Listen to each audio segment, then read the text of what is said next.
अस्सलाम वालेकुम बाबा। वालेकुम अस्सलाम। आ गई मेरी बेटी? यस बाबा। और आपको पता है आज मैं मैच जीत गई। क्या सिक्सर था बाबा, मजा आ गया। ओह दैट्स ग्रेट जॉब बेटा। पार्टी बनती है फिर तो। क्या प्लान है माय लिटिल डॉल? यस बाबा, क्यों ना पिज्जा पार्टी हो जाए। आज वो अपने बाबा की बाहों में झूलती हुई खुशी से आज की रुदात सुना रही थी। कोई जरूरत नहीं है पिज्जा विज़ा की, मैंने खाना बनाया है। ओ मम्मा, मूड नहीं है घर के खाने का बिल्कुल भी। रामीन बेगम, क्यों रोक रही हो हमारी डॉल को? जो दिल चाहे वो करने दो ना। यस बाबा, यू आर ग्रेट। आप ही की दी हुई ढील है सलमान साहब। और ये अयान कहाँ रह गया? बस यहीं कहीं होगा मम्मा। ये क्या बात हुई? छोटा भाई है वो तुम्हारा, कुछ जिम्मेदारी बनती है जूबी तुम्हारी भी। ओ मम्मा, वो देखें आ गया मोटू भी। अरे अयान बेटा, कहाँ रह गए थे? और इधर लाओ बैट। रामीन भागती हुई अयान के पास गई थी जो मुश्किल बैट संभालता हुआ आया था। जी वो मम्मा सालार भाई। और जूबी एकदम से घबराती हुई अयान पास आई थी। अरे अयान, तुम शावर लो, फिर मैं पिज्जा ऑर्डर करती हूँ, मिलकर पार्टी करेंगे। ओ शाबाश, मैं कपड़े निकाल देती हूँ मम्मा अयान के। और रामीन तो जूबी के बदले हुए तेवर देख के हैरान थी कि इसे क्या हुआ है। हाँ बेटा, जाओ दोनों जल्दी से फ्रेश होकर आओ। जी बाबा। और वो अयान को घूरती हुई कमरे की तरफ ले गई थी। देखा रामीन बेगम, आप तो ऐसे ही बच्ची के पीछे पड़ी रहती हैं, वरना कितनी समझदार है हमारी बेटी। कैसे ख्याल रखती है अपने छोटे भाई का। जी, आप वो देख रहे हैं जो आपको दिखाई दे रहा है सलमान साहब। और मुझे पूरी उम्मीद है अपनी बच्ची से कि कोई अनोखा कारनामा सर अंजाम देकर आई होगी। ओहो, आपकी तो खामखा शक करने की आदत बन गई है। बच्चे हैं, हंसते खेलने की उम्र है, ना रोका करें इन्हें। सलमान साहब, एक माँ की नजर से देखें ना तो हर वक्त फिक्र खाए रहती है। माँ बाप तो इनकी आदतों के कायल हो जाएंगे, लेकिन जबारिया की हरकतों और आदतों को देखकर कोई नहीं कहेगा कि वो यूनिवर्सिटी की स्टूडेंट है। आपकी बेजा ढील ने इसे और शायद दी हुई है कि न जाने कब वो समझदार होगी। क्यों फिक्र करती रहती हो रामीन बेगम? मेरी बच्ची बहुत समझदार है और वक्त के साथ और समझदार हो जाएगी। अभी तो उसके खेलने कूदने की उम्र है। देख लीजिए सलमान साहब, नखरे सिर्फ माँ बाप उठाते हैं। इंशाल्लाह उसके माँ बाप हर मोड़ पर अपनी बेटी के साथ हैं। आप बेफिक्र रहें। और बच्चों को भी बुलाएं, अभी तक नहीं आए हैं। जी मैं देखती हूँ इन्हें। देख मोटो, अगर तुमने मम्मा के सामने अपनी चोंच खोली तो मुझसे बुरा नहीं होगा कोई, लेकिन आपको पता है सालार भाई कितने गुस्से में थे। वो जरूर मम्मा से शिकायत करेंगे। मैं वो हैंडल कर लूंगी, लेकिन मम्मा को इस बारे में कुछ पता नहीं चलना चाहिए। You understand that? क्या पता नहीं चलना चाहिए? और वो दोनों चौंके थे। वो कुछ नहीं मम्मा, हम तो वो बस ऐसे ही जुबी ने अयान को इशारा किया था जो रामीन बेगम की नजरों से छुपा हुआ न था। अयान, जी मम्मा, क्या छुपा रहे हो तुम दोनों मुझसे? वो कुछ भी तो नहीं मम्मा। जूबी तुम चुप रहो, मैं अयान से पूछ रही हूँ। और अब जूबी को अपनी खैर दिखती दिखाई न दे रही थी। बेटा बताओ क्या बात है जो आप ही ने बताने से मना की है? वो मम्मा। और अयान ने शुरू से लेकर आखिर तक सारी दास्तान, बल्कि एक एक हर्फ बयान किया था, क्योंकि वो भी इस मौका का भरपूर फायदा उठा रहा था कि हमेशा जूबी इसको डांटती थी और आज वो खुद डांट का हिस्सा बनेगी। जूबी और वो कान से पकड़ती हुई जूबी को नीचे लाई थी। अरे अरे, क्या हो गया? पूछें अपनी लाडली से, क्या हरकत की है आज? क्या हो गया? सिर्फ आपकी नरमी का नतीजा है।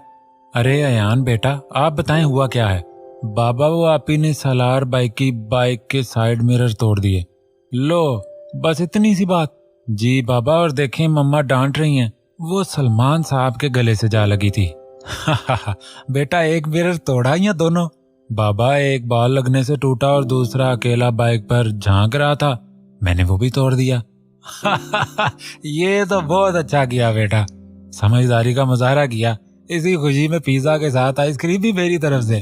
ओ वाओ बाबा, चलो फिर जाओ जल्दी से ऑर्डर दो। और वो दोनों फोन की तरफ भागे थे। आपको डांटना चाहिए था, रोकना चाहिए था। रामीन बेगम, यही तो यादें होती जो हमेशा याद रहती हैं। मत रोका करें आप भी, और एक कप गर्मा गर्म चाय पिला दें। और रामीन सर हिलाते हुए किचन की जानिब बढ़ी थी कि वो अच्छे से जानती थी कि इन बाप बेटी से बातों में नहीं जीता जा सकता। एक वकील थे कि लफ्जों के हेर फेर अच्छे से जानते थे, और दूसरी तरफ उनकी बेटी थी जो फ्यूचर वकील बनकर अपने बाप के नक्शे कदम पर चल उठेगी। इसका यकीन था उन्हें। फैज खान के 2 बेटे और एक बेटी थी। बड़े बेटे हाशिम फैज खान और छोटे बेटे सलमान फैज खान थे, और बेटी नाइमा जो सबसे छोटी थी अमेरिका में अपने बाल बच्चों समेत वहीं की होकर रह गई थी। फैज खान ने अपने खानदान को जोड़े रखने की गर्ज से अपनी बहन की दोनों बेटियों का हाथ अपने बेटों के लिए मांगा था कि घर में इत्तेफाक रहे, और ऐसा हुआ भी था। लेकिन फैज साहब ने अपनी जिंदगी में ही 2 घर साथ साथ बनवाए थे कि उनकी औलाद इत्तेफाक से साथ साथ रहे, और ऐसा था भी। हाशिम खान ने तो बाप के बिजनेस को संभाला था, लेकिन सलमान साहब ने अपने वालिद के ख्वाब को पूरा कर दिखाया था और शहर के नामवर वकील कहलाते थे। हाशिम खान के 2 बेटे, बड़ा बेटा सालार जो स्टडी मुकम्मल करके बाप के बिजनेस को संभाल रहा था, और फिर बेटी निशा जो फाइनल ईयर के एग्जाम्स देकर फारिग हुई थी, और अरीश खान जो इंजीनियरिंग की फील्ड में झंडे गाड़ रहे थे। जबकि सलमान साहब की बड़ी बेटी ज़बारिया जो बाप के नक्शे कदम पर चलते हुए वकालत की डिग्री के लिए सर तोड़ मेहनत कर रही थी, और छोटे बेटे अयान जो 5th स्टैंडर्ड में थे, और फैज साहब की छोटी बेटी नाइमा का एक बेटा और एक बेटी थी जो कभी पाकिस्तान ना आए थे। ओ हेलो निशी, कैसी हो? कैसी होना चाहिए ज़ूबी, कहो क्या हुआ? ज़ूबी कॉल पर बात करते हुए मूंगफली के मजे ले रही थी। तुम खाना तो बंद करो। हाँ, कान से सुन रही हूँ और मुंह से खा रही हूँ। उफ ज़ूबी, हुआ क्या निशी? तुमने भाई की बाइक का जो हाल किया है ना यार, उस वजह से भाई इतने गुस्से में थे। तो उस खड़ूस से किसने कहा था कि ज़ूबी की भरे ग्राउंड में इंसल्ट करे? अब भुगते मेरी बला से। तौबा है ज़ूबी, तुम्हें पता भी है भाई के लिए बाइक क्या मायने रखती है। तो फिर तुम्हारे इस सड़ियल भाई को भी याद रखना चाहिए कि मेरी इन बच्चों के दरमियान कितनी इज्जत है। बस एक बार वकालत की डिग्री हाथ आने दो, इस कड़वे करेले पर ऐसे ऐसे केस करूंगी जो मुझे सताने और मुझ पर गुस्सा करने और रोब डालने की वजह से होंगे। देख लेना बच्चू, तेरा भाई मेरे हाथों से नहीं बचेगा। बस बस मेरी माँ, बस कर जा। भाई है वो मेरा, माफ कर दे तू मुझे। अच्छा छोड़ो इस कड़वे करेले को, पूरा मुंह कड़वा हो गया मेरा तो इसका नाम लेकर। तौबा है ज़ूबी, भाई है वो मेरा, कुछ तो ख्याल कर लो। हाँ तो मैं क्या करूं, चलो छोड़ो। अच्छा आइसक्रीम खाओगी इस टाइम? तो वो कुछ नहीं, मैं लेकर आ रही हूँ, तुम भी बाहर आओ। लेकिन इतनी रात को भाई ने देख लिया तो? नहीं देखेगा। तुम इतने यकीन से कैसे कह सकती हो? उसके कमरे की लाइट ऑफ है। ज़ूबी ने खिड़की के सामने आकर एक बार चेक किया था। सालार के कमरे की लाइट ऑफ थी, जो वो अपने कमरे की खिड़की से बआसानी देख सकती थी। आखिरी बार पूछ रही हूँ मैं निशी, हाँ के ना? खाओगी कि नहीं? तौबा यार, वकील बनी नहीं हो और पहले ही रोब। बस देख लो। अच्छा जल्दी आ जाओ यार, आइसक्रीम का नाम सुनकर मेरे मुंह में भी पानी आ गया है। और ज़ूबी जानती थी निशी की कमजोरी है आइसक्रीम, तो बस 2 मिनट में आई। वो फ्रिज से आइसक्रीम का बॉक्स उठाए दबे कदमों से गेट की जानिब बढ़ी थी, और दूसरी तरफ निशी ने फुट गेट खोला था। आजा, कब से वेट कर रही हूँ मैं तुम्हारा। लाओ आइसक्रीम इधर। निशी एक्साइटेड हुई थी। ओ मैडम, किचन में चलो, ज़ूबी ने कहा था, तो दोनों बिना आहट किए किचन की जानिब बढ़ी थी। आ जाओ बच्चू, आ जाओ। और वो किचन में अरीश को देखकर चौंकी थी। तुम यहाँ क्या कर रहे हो? दोनों ने बैक वक्त हैरान होकर अरीश से पूछा था। तुम दोनों का ही इंतजार कर रहा था। वो क्या है ना निशी, कि मैं तो तुम्हारे रूम की लाइट ऑन देखकर तुमसे चाय बनाने का बोलने आया था, और तुम दोनों के आइसक्रीम प्लान को सुन के रुक गया कि मिल बांट कर खाएंगे, क्योंकि इत्तेफाक में बड़ी बरकत है। लाओ इधर बॉक्स। इसके पहले आइसक्रीम पिघले मैं इसके बराबर 3 हिस्से करता हूँ, और फिर मिल बांट कर खाने का बड़ा लुत्फ आता है। और हाँ बेटा निशी, ऐसी खुराफात सोचते हुए अगली बार दरवाजा लॉक कर लेना। और ज़ूबी ने निशी को खा जाने वाली नजरों से देखा था कि अरीश के बराबर हिस्सों के इत्तेफाक में भी वो 2 हिस्से ज्यादा अपनी प्लेट में रखेगा। भूकड़, तुमने ज्यादा ली है। वो दोनों अरीश के साथ बहस में मसरूफ थीं। क्या हो रहा है यहाँ, इतनी रात गए? और सालार को अपने सामने देखे तीनों को सांप सूंघ गया था। जो 2 सेकंड पहले आइसक्रीम के कम ज्यादा पर वावेला कर रहे थे। अब उन्हें पिघलती हुई आइसक्रीम की भी कोई परवाह न थी। अरीश के हाथ से चम्मच छूटा था। मैं कुछ पूछ रहा हूँ, जहां जूबी को खड़े देखकर सालार के तन मन में आग लग गई थी और सारा मंजर उसकी आंखों में आया था जो जूबी ने उसके साथ किया था। वो भाई जूबी ये आइसक्रीम लाई थी तो हम वो निशी आइसक्रीम। सालार जूबी की तरफ देखते हुए बोला था। जी भाई, मैंने आइसक्रीम बॉक्स मांगा। जी भाई ये लें। वो मरे कदम उठाती सालार की जानब बढ़ी थी। अरीश, जी भाई, मेहमान को बड़े मोहतरम अंदाज से उनके घर तक छोड़ कर आओ। जी भाई, मैं मेहमान नहीं हूँ, समझे आप, लेकिन इस वक्त आप बिन बुलाई मेहमान हैं और ये मेरे आइसक्रीम खाने का वक्त है और खाते वक्त मुझे किसी की डिस्टर्बेंस बर्दाश्त नहीं है, सो प्लीज लीव। और सालार बहुत आराम से आइसक्रीम का चम्मच मुंह की तरफ बढ़ा रहा था। जुबी ना चाहते हुए भी गेट की जानिब बढ़ी थी। समझता क्या है खुद को, हिटलर। अल्लाह पूछे तुम्हारे भाई से, मेरी आइसक्रीम खा गया, हाजमा खराब हो जाए इसका, सड़ियल। अमीन जुबी, इस बात पर मैं भी तुम्हारे साथ हूँ।